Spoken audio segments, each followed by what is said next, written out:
शिवानी और राहुल का परिवार अपने नए घर में शिफ्ट हुआ था।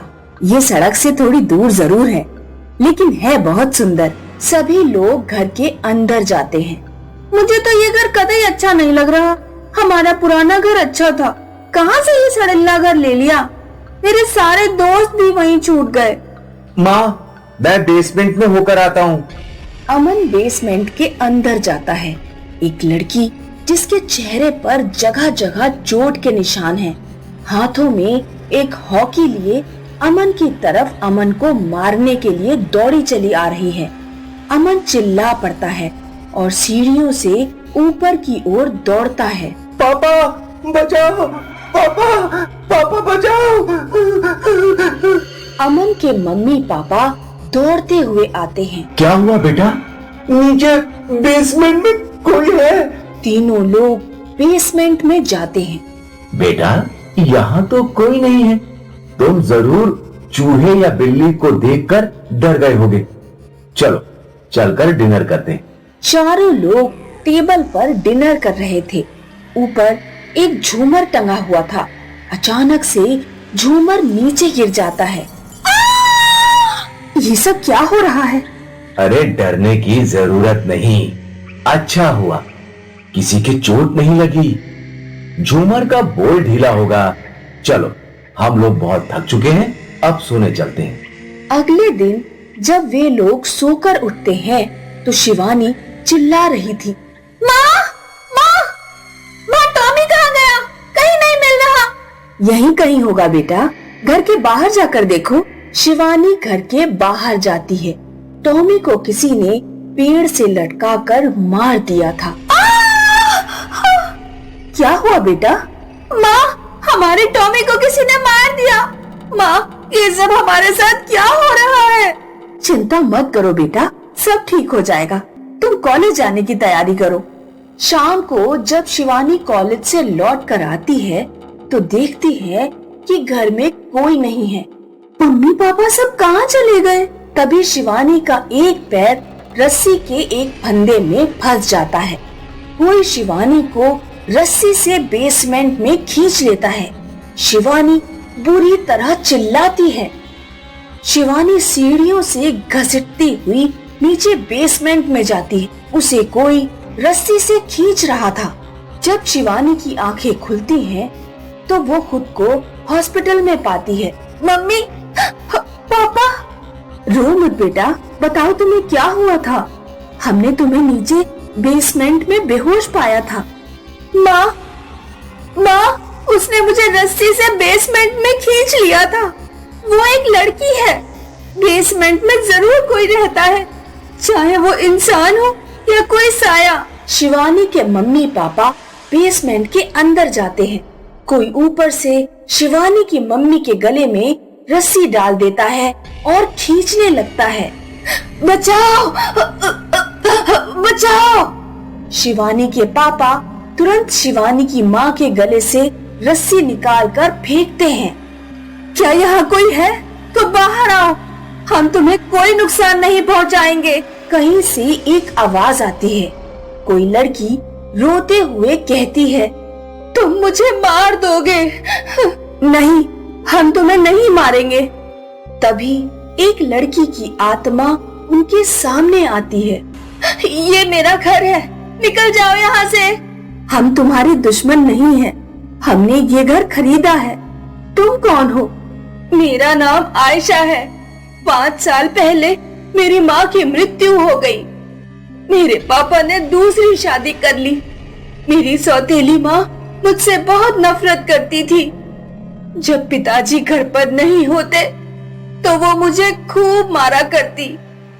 एक दिन जब वो मेरी पिटाई कर रही थी तो मुझे गुस्सा आ गया और मैंने भी उसके सिर पर हॉकी मार दी। मेरी सौतेली माँ गुस्से से पागल हो गई।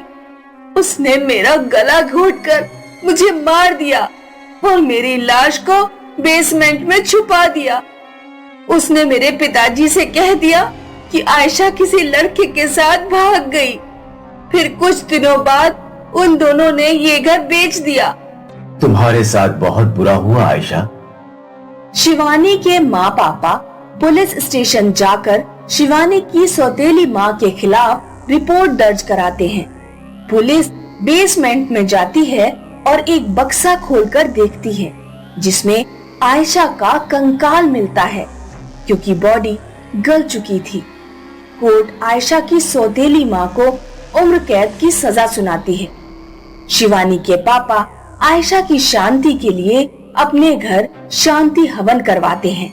तब आयशा की आत्मा को शांति मिलती है। सिलीगुड़ी से 30 किलोमीटर दूर है डॉ हिल। वैसे तो ये एक बहुत खूबसूरत हिल स्टेशन है, पर रात होते ही यहाँ का वर्तमान बिल्कुल बदल जाता है। ये उन दिनों की बात है जब आर्यन, जो एक इंजीनियर था, उसकी पोस्टिंग डॉ में हुई थी। वो अपना सामान लेकर सिलगुर स्टेशन पहुंचा। वहाँ एक क्लर्क उसका इंतजार कर रहा था। Aryan sir, Aryan sir. अरे आया। हेलो सर, कैसा था आपका सफर? वैसे सफर तो बहुत अच्छा था, पर लंबा था।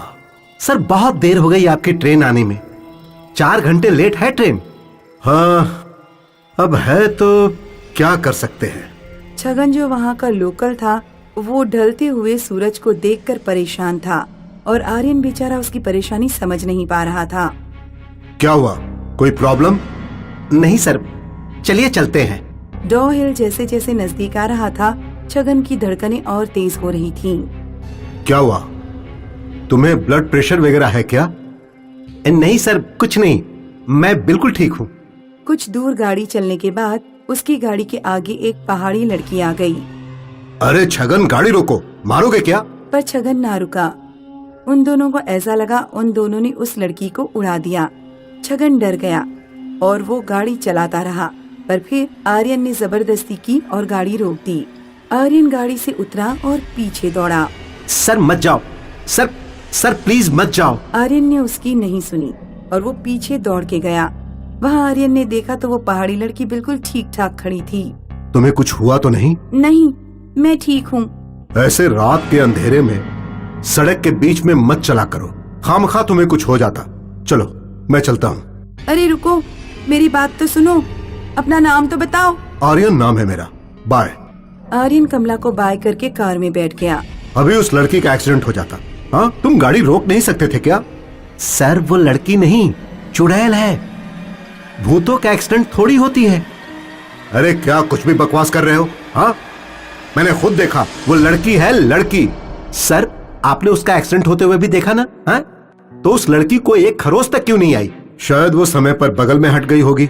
सर आप शहर वाले हो, इसलिए चुड़ैलों में विश्वास नहीं करते। हम यहीं के हैं, यहाँ क्या क्या होता है हम ही जानते हैं। आप बस रात के समय सावधान रहना। सुनो, मैं अपना देख लूंगा, तुम बस ढंग से गाड़ी चलाओ। छगन ने आर्यन को डाक घर में छोड़ दिया। आर्यन के रहने का इंतजाम यहीं किया गया था। कुछ देर बाद आर्यन फ्रेश होकर म्यूजिक सुन रहा था कि तभी पायल की आवाज सुनाई दी। कौन है वहाँ?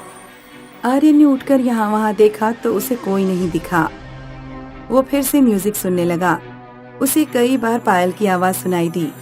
उसे समझ नहीं आ रहा था कि आवाज कहाँ से आ रही है।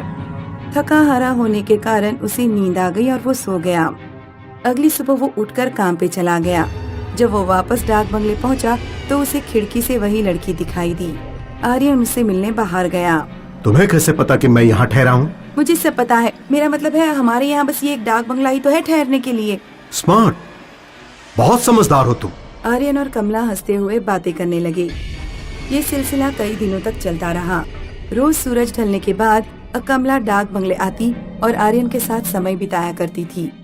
धीरे धीरे आर्यन को कमला भा गई। आर्यन कमला का दीवाना हो गया। क्या हुआ, आज तुम्हें इतनी देर क्यों हो गई? घर में मेहमान आए थे। एक दिन डाकघर के केयरटेकर ने खिड़की से देखा कि आर्यन अकेले में बड़बड़ा रहा है। अरे ये सर किससे बात कर रहे हैं? केयरटेकर आर्यन से पूछने बाहर आया तो आर्यन ने देखा कि केयरटेकर को देखकर कमला भाग गई। कमला, अरे रुको रुको। क्या भाई, मेरी कमला को भगा दिए? कौन सी कमला सर? यहाँ तो कोई नहीं था। अरे अभी तो यही थी, तुम्हें देखकर भाग गई। नहीं सर, आपको कोई गलतफहमी हुई है, यहाँ कोई नहीं था। गलतफहमी मुझे नहीं तुम्हें हुई है। जाओ अपनी आंखों का चेकअप करवाओ। अगली शाम केयरटेकर ने छगन को बुलाया और उसे भी दिखाया कि आर्यन अकेले में बड़बड़ा रहा है। मुझे लगता ही था कि ऐसा कुछ होगा। और क्यों? जिस दिन हम आ रहे थे तो डॉ हिल के पास वो चुड़ैल हमारी गाड़ी के सामने थी। सर को लगा कि हमने उस चुड़ैल का एक्सीडेंट कर दिया, इसीलिए सर गाड़ी से उतरकर उसे देखने गए थे। ये सब तभी से शुरू हुआ होगा। तो अब हम क्या करें? क्या कर सकते हैं? सर को सच्चाई बताते हैं। अगले दिन छगन आर्यन को कार में कहीं ले जा रहा था। हम कहाँ जा रहे हैं? बहुत ही जरूरी जगह पर। बताओ तो, पर कहाँ? चलिए सर, सब पता चल जाएगा। वो कार एक बड़े से बंगलो के बाहर रुकी। छगन आर्यन को अंदर ले गया। वहां जाते ही सामने उसी लड़की की तस्वीर थी। अरे ये तो कमला है। नहीं सर, ये दुर्गा है, दुर्गा। नहीं, ये कमला है। नहीं सर, ये दुर्गा है, इस घर की मालकिन, और इसे मरे हुए 30 साल हो गए हैं। क्या बकवास कर रहे हो? कल रात को मुझसे मिली थी और इस लड़की की उम्र भी 30 साल की नहीं है, और तुम बोल रहे हो कि ये 30 साल पहले मरी थी। आपको मेरी बातों पर यकीन नहीं है ना? हाँ, चलिए मेरे साथ। छगन आर्यन को गांव के मंदिर लेकर गया। अब तुम मुझे यहाँ क्यों लाए? समझ जाइएगा सर, समझ जाइएगा। आपकी कमला रोज रात को आपसे मिलने आती थी ना? हाँ, पर वो तो डाक बंगला में आएगी। वो यहाँ भी आएगी। दोनों सूरज ढलने का इंतजार करने लगे। सूरज ढलते ही कमला प्रकट हो गई। आप उसे अंदर बुलाओ। क्या बेवकूफों वाली बात कर रहे हो? नहीं सर, आप मेरी बात सुनो। उसको अंदर बुलाओ। वो मंदिर के अंदर हरगिज नहीं आएगी, क्योंकि वो एक चुड़ैल है। कमला, कमला अंदर आओ और इस बेवकूफ की बातों को गलत साबित करो। कमला सोचती रही, और जब आर्यन के कई बार बोलने पर उसने मंदिर में कदम रखने की कोशिश की तो कमला को देवी की शक्तियों से झटका लगा और वो अपने असली रूप में आ गई। वो बहुत ही बदसूरत चुड़ैल थी। देखिए सर, ये है इसका असली रूप। ये एक चुड़ैल है और अब इसका अगला शिकार आप हो। आर्यन हक्का बक्का रह गया। उसके पसीने छूट गए और बस फिर पीछे से एक पंडित आया और उसने मंत्रों का जाप करना शुरू कर दिया।